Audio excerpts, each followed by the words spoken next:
अयोध्या से दूर केवटों और ऋषियों की धरती किष्किंधा के निकट बसी थी किष्किंधा नगरी, जहां वानरों की सभ्यता फली फूली। वहीं से कुछ दूरी पर अंजनी पर्वत पर एक दिव्य बालक ने जन्म लिया, जिसे संसार आज हनुमान के नाम से जानता है। उनकी मां अंजना देवी और पिता केसरी थे, और उनके जन्म में स्वयं पवन देव का योगदान था। इसीलिए उन्हें पवन पुत्र भी कहा जाता है। हनुमान जी का जन्म कोई साधारण घटना नहीं थी। वह देवताओं की इच्छा और शिव की कृपा से हुआ था, ताकि रामायण काल में प्रभु श्री राम की सेवा के लिए एक अद्वितीय, शक्तिशाली और बुद्धिमान भक्त तैयार हो सके। हनुमान बाल्यकाल से ही शरारती थे। असीम शक्ति, अपार तेज और अलौकिक जिज्ञासा उनके स्वभाव का हिस्सा था। उनकी हर लीला चमत्कार से भरी होती। कभी वे ऋषियों की साधना में विघ्न डालते, तो कभी आकाश में उड़कर बादलों से खेलने लगते।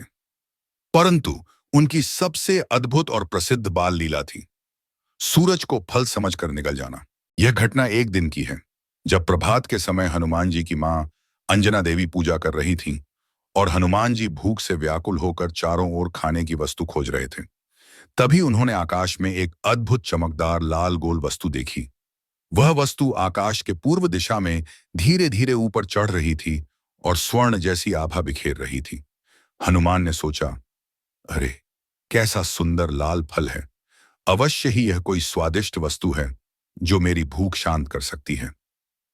वे यह जाने बिना कि वह लाल फल असल में सूर्य है, एक विशाल छलांग लगाकर आकाश की ओर उड़ चले। यह उड़ान कोई साधारण नहीं थी। यह उनके दिव्य जन्म की पहली पूर्ण अभिव्यक्ति थी। वे धरती से सीधा आकाश की ओर ऐसे चले जैसे बिजली का झटका हो, जैसे आकाश को चीरते हुए अग्नि की लपटें उठी हों।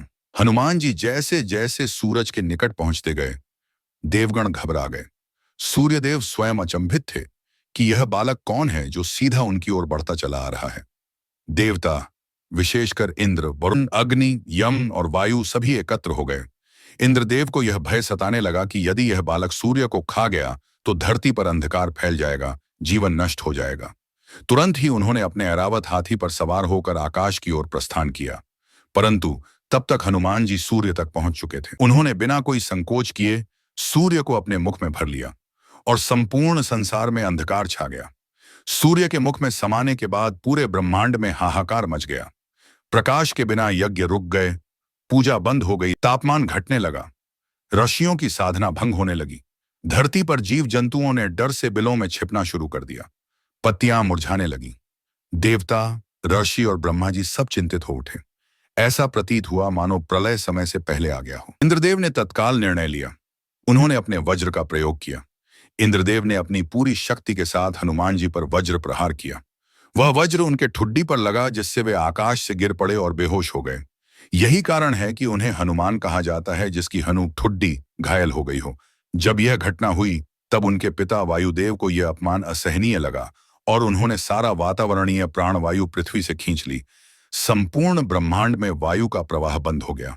सभी जीव दम घुटने से मरने लगे। यह घटना सृष्टि के संचालन के लिए बड़ा संकट बन गई। देवगण भागे भागे ब्रह्मा जी के पास पहुंचे। ब्रह्मा जी ने कहा, यह कोई सामान्य बालक नहीं है, इसमें भगवान शिव का अंश है। इंद्र को वायुदेव से क्षमा मांगनी चाहिए और उन्हें प्रसन्न करना होगा।